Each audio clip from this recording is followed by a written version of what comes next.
Madhapur town में अभिराम और सुकन्या नाम का एक शादीशुदा जोड़ा रहता है। उनकी 2 बेटियां हैं जिनका नाम सिरिशा और संध्या है।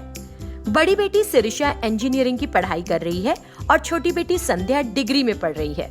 वे दोनों बड़ी क्रेजी हैं।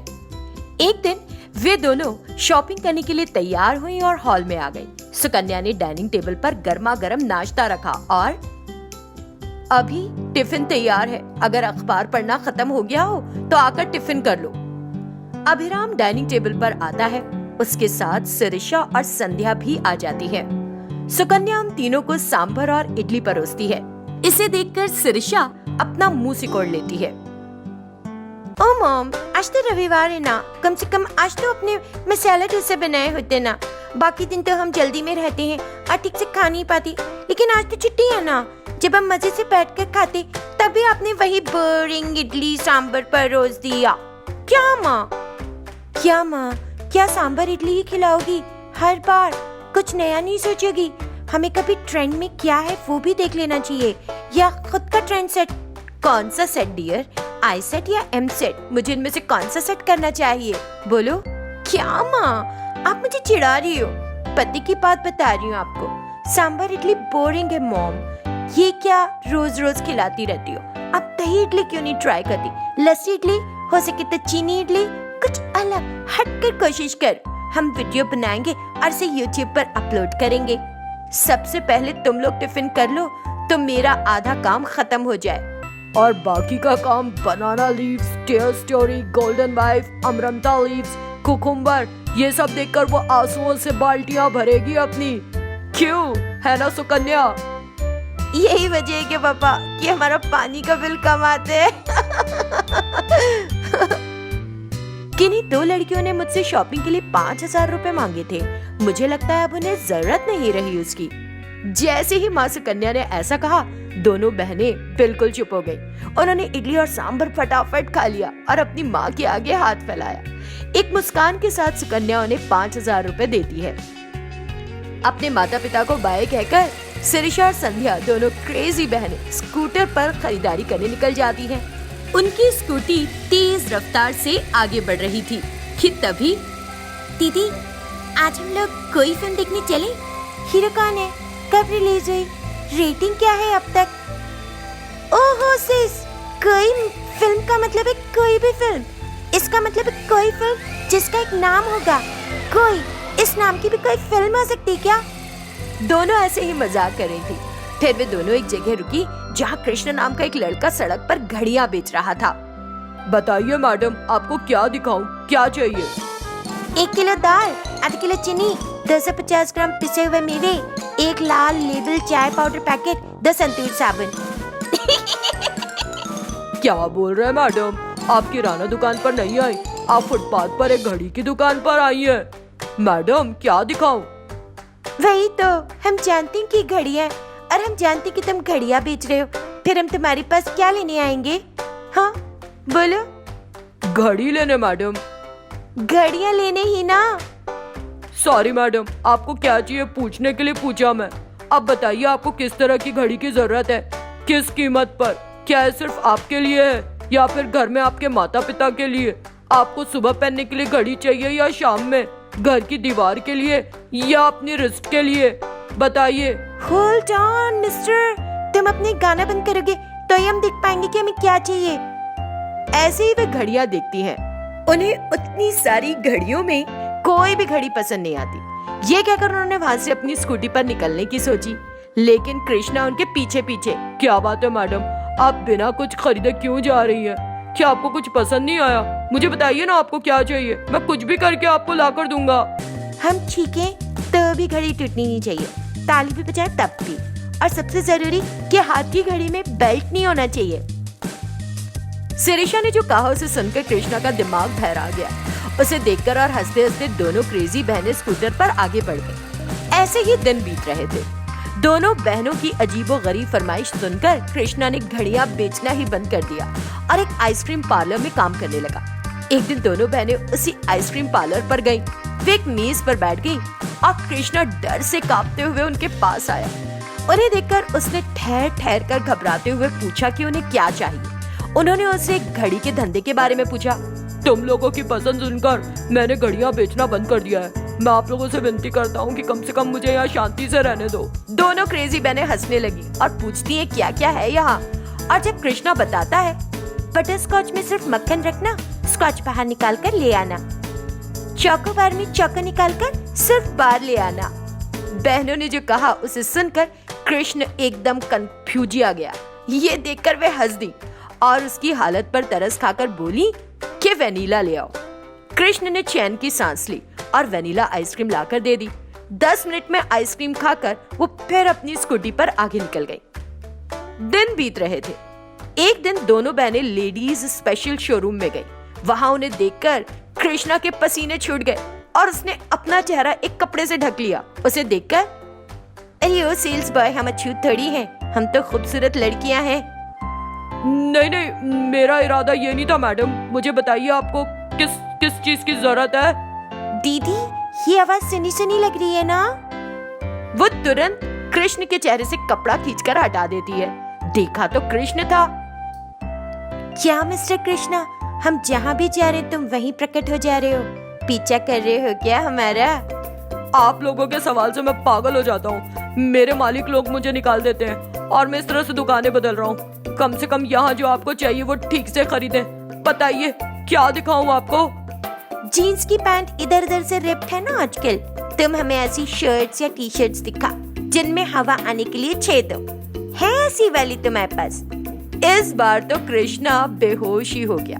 दोनों क्रेजी बहनें फिर हंस पड़ी, साड़ी ली और स्कूटी पर निकल गई। ऐसे ही जब वे जा रही थी तो एक सिग्नल पर जंप कर गई। इसे देखकर ट्रैफिक पुलिस ने पकड़ने की कोशिश की।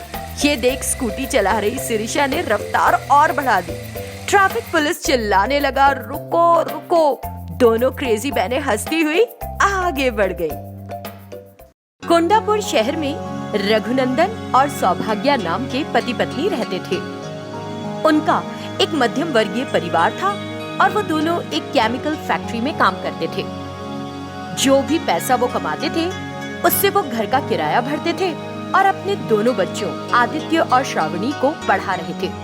आदित्य इंजीनियरिंग की पढ़ाई कर रहा था और श्रावणी डॉक्टरी की। एक दिन दोनों बच्चे कॉलेज जाने के लिए तैयार होकर हॉल में आए। बच्चों, आओ नाश्ता कर लो। दोनों जाकर खाने की मेज पर बैठ गए। माँ ने आदित्य के लिए मसाला डोसा परोसा और श्रावणी के लिए इडली। ये देखकर, भाई के लिए मसाला डोसा और मेरे लिए इडली। माँ, आप हमेशा भाई का ज्यादा ख्याल रखती हो, क्या आपको अपनी बेटी से बिल्कुल प्यार नहीं? ओहो, इडली सेहत के लिए अच्छी होती है। तुम डॉक्टर लोग ही तो हमेशा बुखार या किसी और बीमारी में हम सभी को इडली खाने के लिए कहते रहते हो। कहते हो कि नहीं? वाह, मेरे सवाल का ये क्या जवाब हुआ? दीदी, क्या आपको अभी डोसा चाहिए? हाँ भाई। निकालो 500 का नोट। क्या तुम्हारे झूठे डोसे की कीमत 500 रुपए है? नहीं भाई, तुम्हारा डोसा तुम ही को मुबारक, समझे? यार बैड लक। इसी बीच सौभाग्या ने बड़े से खाना गरम रखने वाले डिब्बे में आदित्य के लिए लंच रखा और श्रावणी का लंच एक साधारण डिब्बे में। उसने दोनों डब्बे उठाए और उनके पास आई। श्रावणी, वहाँ देखो, थोड़ा पानी गिर गया है, जल्दी से पोछा लगाकर साफ कर दो ना। ओह माँ, अभी तो मैं कॉलेज जाने के लिए तैयार हुई हूँ ना, ये काम कैसे करूँगी? लेकिन फिर भी वो बाहर से पोछा लेकर आई और पानी को साफ करने लगी। उसे देखकर आदित्य जोर से हंस पड़ा। श्रावणी ने अपना मुंह फेर लिया और चुपचाप पोछा रखकर वापस आ गई। फिर वो अपनी माँ के पास आई। उसने अपनी माँ के हाथों में लंच बॉक्स देखे तो बोली, आपने उसके लिए चिकन रखा होगा और मेरे लिए लौकी या फिर भिंडी डाल दी होगी।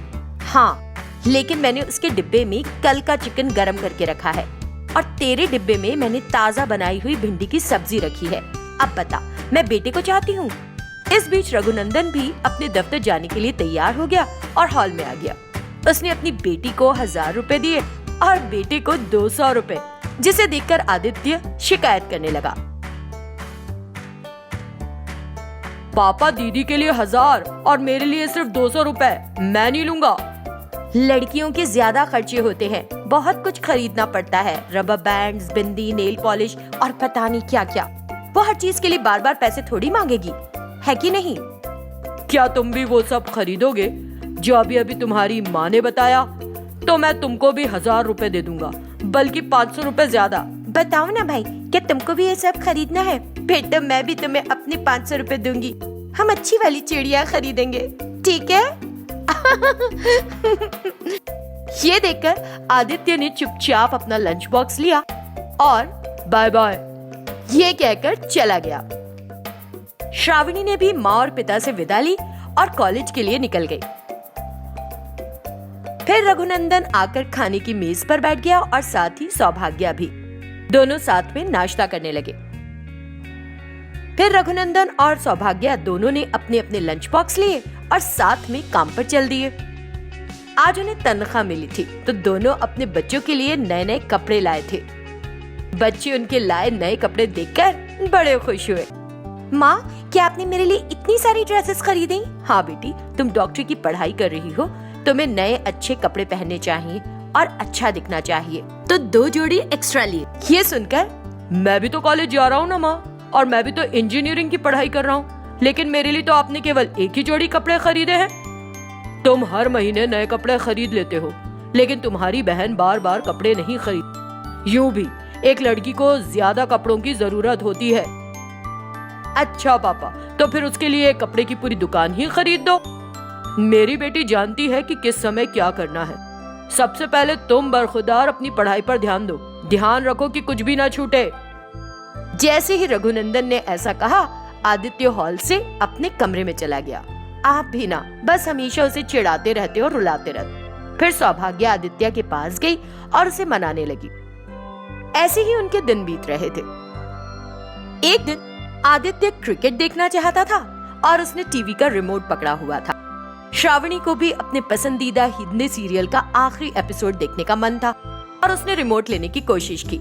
अगर मैंने वो सीरियल नहीं देखा तब तक देखे सारे एपिसोड्स पे पानी फिर जाएगा। दीदी, अगर मेरा आज का क्रिकेट मैच छूट गया तो मेरा मूड भी ऑफ हो जाएगा और मुझे सिरदर्द भी होने लगेगा। समझने की कोशिश करो। नहीं भाई, आज तुम मुझे समझने की कोशिश करो। डॉक्टरी पढ़ रही हो, एक्टिंग नहीं। जाओ और जाकर पढ़ाई करो। तुमको सीरियल देखने की जरूरत ही क्या है?